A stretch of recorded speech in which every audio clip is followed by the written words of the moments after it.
নমস্কাৰ বন্ধু বান্ধৱীসকল, আপোনালোকক স্বাগতম জনাইছোঁ।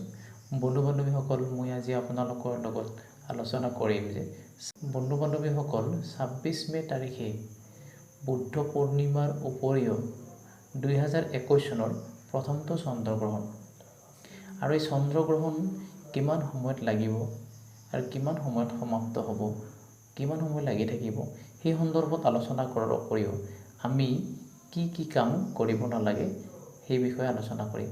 আহক তেন্তে বন্ধু বান্ধৱীসকল ভিডিঅ'টো আৰম্ভ কৰোঁ। বন্ধু বান্ধৱীসকল, চন্দ্ৰগ্ৰহণ আৰম্ভ হ'ব দুপৰীয়া ২:১৭ পৰা গধূলি ৭:১৯ কিন্তু বন্ধু বান্ধৱীসকল, স্থিতিৰ সময় হৈছে মাত্ৰ ১৯ মিনিট।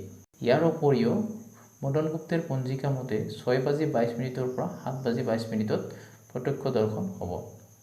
কিন্তু বন্ধু বান্ধৱীসকল, আমাৰ ভাৰতবৰ্ষত দৃশ্যমান হোৱাৰ উপৰিও আমেৰিকা, পূব এছিয়া, উত্তৰ ইউৰোপ, প্ৰশান্ত মহাসাগৰ আদিত দৃশ্যমান হ'ব।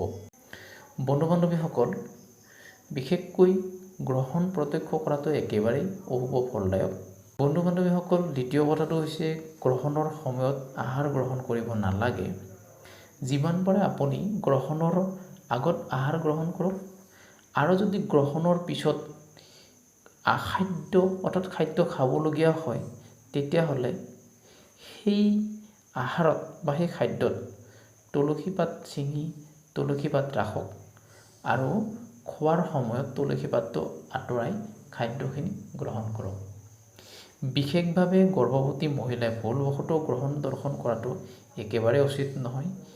ইয়াৰ উপৰিও গ্ৰহণৰ সময়ত আহিবলগীয়া সন্তানটোৰ বাবে বল, বুদ্ধি, বিদ্যা আৰু দীৰ্ঘায়ু কামনা কৰি যাতে আগন্তুক দিনবোৰ মংগলময় হয়, তাৰ বাবে কিছু ধৰ্ম পুথি অধ্যয়ন কৰা উচিত। বন্ধু বান্ধৱীসকল, আশা কৰিছোঁ ভিডিঅ'টো চাই ভাল পাইছে। ভাল পালে লাইক কৰিব, আৰু লগতে আমাৰ সৈতে জড়িত হৈ থাকিবৰ বাবে চেনেলটো ছাবস্ক্ৰাইব কৰিব।